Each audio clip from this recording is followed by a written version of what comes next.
कोर्टाने फटकारल्यानंतर निवडणूक आयोगाला जाग आली। स्थानिक स्वराज्य संस्थांच्या निवडणुकांचं बिगुल लवकरच वाजणार असल्याचं चित्र निर्माण झालं। त्यानंतर मात्र आता महाराष्ट्राच्या राजकारणामध्ये जोरदार पक्षप्रवेश आणि त्यांची बॅनरबाजी सुरू झाली आहे। महाविकास आघाडीच्या घटक पक्षामधील माजी आमदार आणि पदाधिकारी महायुतीमध्ये जाताना दिसत आहेत। आता भाजपने सांगलीमध्ये एक मोठा डाव टाकलाय।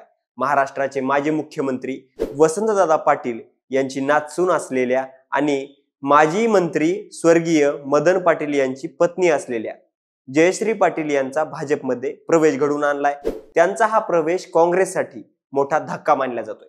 जयश्री पाटील यांना पक्षामध्ये घेतल्यानंतर सांगलीमध्ये भाजपला नक्की काय फायदा होणार आहे? जयश्री पाटील यांनी भाजपमध्ये का प्रवेश केला? भाजपने त्यांना नक्की काय ऑफर दिली होती?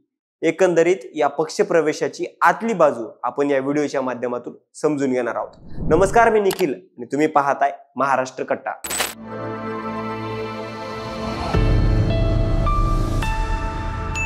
भाजप नेते आणि मंत्री असलेल्या चंद्रकांत पाटील यांनी जयश्रीताई पाटील यांचा भाजपमध्ये प्रवेश घडून आणला आहे।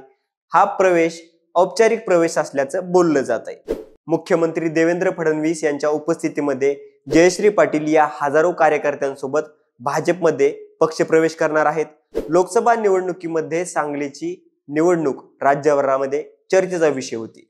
काँग्रेसच्या विशाल पाटील यांनी अपक्ष उमेदवारी केली आणि विजयी झाले। त्यांनी भाजपचे खासदार संजय काका पाटील यांना लाखभर मतांनी पराभूत केलं। विशाल पाटील यांच्या विजयामध्ये काँग्रेसचे आमदार विश्वजित कदम यांच्या वहिनी असलेल्या जयश्री पाटील यांचा सिंहाचा वाटा होता, परंतु विधानसभा निवडणुकीमध्ये त्यांचा पत्ता फारसा चालला नाही। जयश्रीताईंनी सांगली विधानसभा मतदारसंघातून काँग्रेसचे उमेदवार पृथ्वीराज पाटील यांच्या विरोधात बंडखोरी केली आणि कदाचित त्यामुळेच भाजपचे उमेदवार असलेले सुधीर गाडगीळ हे निवडून आले। निवडणुकीमध्ये बंडखोरी करणाऱ्या जयश्री पाटील यांना काँग्रेस पक्षामधून निलंबित करण्यात आलं। जयश्री पाटील या जिल्हा बँकेच्या उपाध्यक्ष आहेत। विधानसभा निवडणुकीत त्यांना 30,000 पेक्षा जास्त मते मिळाली होती। सांगली महापालिकेमध्ये जयश्री मदन पाटलांचा एक मोठा वर्ग आहे। पालिकेमध्ये ताकद असलेला माजी नगरसेवकांचा हा गट सुद्धा त्यांच्या बरोबर भाजपमध्ये प्रवेश करू शकतो। त्यामुळे सांगली महापालिकेच्या निवडणुकीपूर्वीच काँग्रेसला हा मोठा धक्का मानला जातोय। त्यांच्या भाजप प्रवेशामुळे विधानसभा निवडणुकीमध्ये काँग्रेसला पराभूत करण्यासाठी त्यांची उमेदवारी भाजप पुरस्कृत असल्याचं बोललं जातंय।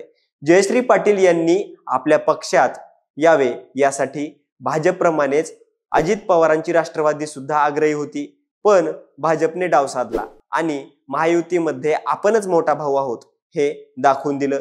पण जयश्री पाटलांना पक्षात घेताना भाजप नेत्यांनी काही आश्वासनं दिली असल्याची माहिती समोर आली आहे। त्यांना जिल्हा बँकेच्या किंवा जिल्हा नियोजन मंडळाच्या 2 जागा, वसंतदादा शेतकरी बँकेची चौकशीला स्थगिती आणि रिक्त असलेल्या सांगली सातारा मतदारसंघामधून विधान परिषदेसाठी उमेदवारी देऊ असे आश्वासन भाजपकडून त्यांना देण्यात आलं असल्याचं बोललं जातंय। पण जयश्री पाटील यांच्या भाजप प्रवेशाने एकसंघ असलेल्या, एकसंघ समजल्या जाणाऱ्या वसंतदादा घराण्यामध्ये फूट पडली असंच म्हणावं लागेल। आता जयश्रीताईंनी तर काँग्रेसला रामराम केलाय, पण यानंतर काँग्रेसला मानणारे आणि सांगलीचे अपक्ष खासदार असलेले विशाल पाटील यांची पुढील वाटचाल महत्वाची ठरणार आहे, महत्वाची असणार आहे। ते भाजपकडे जातील असा अंदाज आता व्यक्त केला जातोय।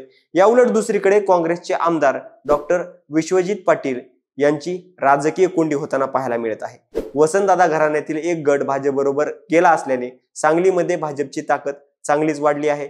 सध्या सांगलीच्या राजकारणामध्ये स्वर्गीय मदन पाटील यांचा एक गट स्वतंत्रपणे कार्यरत आहे। हाच गट यापूर्वी काँग्रेस अंतर्गत सक्रियपणे काम करत होता, मात्र या गटानेच लोकसभा निवडणुकीमध्ये महाविकास आघाडीच्या विरोधात काम केलं। अपक्ष म्हणून निवडणूक लढवत असलेल्या विशाल पाटील यांच्या प्रचारासाठी श्रीमती पाटील स्वतः मैदानामध्ये उतरल्या आणि सांगली विधानसभा मतदारसंघातून भाजपपेक्षा 20,000 मतांची आघाडी त्यांना मिळवून दिली। यानंतर त्यांनी विधानसभेच्या उमेदवारीवर सुद्धा दावा केला होता, पण पक्षाने त्यांना डावलून काँग्रेसचे जिल्हाध्यक्ष पृथ्वीराज पाटील यांना उमेदवारी दिली होती। पक्षाच्या या निर्णयाच्या विरोधात जयश्री पाटील यांनी अपक्ष म्हणून उमेदवारी केली आणि निवडणूक लढवली। भाजपच्या विजयासाठी काँग्रेसमध्ये फूट पडली पाहिजे म्हणून श्रीमती पाटील यांना उमेदवारी केल्याचा आरोप त्यांच्यावरती करण्यात आला। या बंडखोरीमुळे पाटील यांना काँग्रेसमधून निलंबित करण्यात आलं। सांगली महापालिका क्षेत्रामध्ये मदन पाटील गटाने मुस्लिम कार्यकर्ते सुद्धा मोठ्या प्रमाणात जोडलेले आहेत. त्यांची पाटील यांच्या भाजप प्रवेशाला सहमती नव्हती. यावर उपाय म्हणून पाटील यांनी राष्ट्रवादी अजित पवार गटामध्ये जाण्याचा विचार केला होता. स्वतः अजित पवार देखील त्यांच्या या प्रवेशासाठी आग्रही होते. तुमच्या सगळ्या अडचणी सोडविण्याबरोबरच महापालिका निवडणुकीमध्ये पक्षाचे नेतृत्व तुमच्याकडे देऊ असा शब्द अजित पवारांनी त्यांना दिला होता. पण भाजपने यापेक्षा मोठी आश्वासने देऊन त्यांना आपल्या पक्षामध्ये सामावून घेतलं. जयश्रीताईंच्या या निर्णयामुळे आता डॉक्टर विश्वजित कदम यांची मात्र सांगलीमध्ये चांगलीच राजकीय कोंडी होताना पाहायला मिळत आहे. भाजपला जयश्री पाटील यांचा किती फायदा होईल हे निवडणुकीमध्येच पाहायला मिळेल. महापालिका असतील किंवा स्थानिक स्वराज्य संस्था निवडणुका असतील यामध्ये त्यांचं हे वर्चस्व दिसून येईल. पण गेल्या काही काळापासून काँग्रेसला चांगलीच गळती लागली आहे. एकापाठोपाठ एक मोठी राजकीय पार्श्वभूमी असलेले नेते भाजपमध्ये प्रवेश करू लागले आहेत. जयश्री पाटील यांच्या भाजप प्रवेशानंतर आता काँग्रेसने सावरासावर सुरू केली आहे. मात्र महाराष्ट्रातील कार्यकर्ता काँग्रेस बरोबर बांधून ठेवले हे हर्षवर्धन सपकाळ आणि महाराष्ट्र काँग्रेससाठी मोठं आव्हान असणार आहे.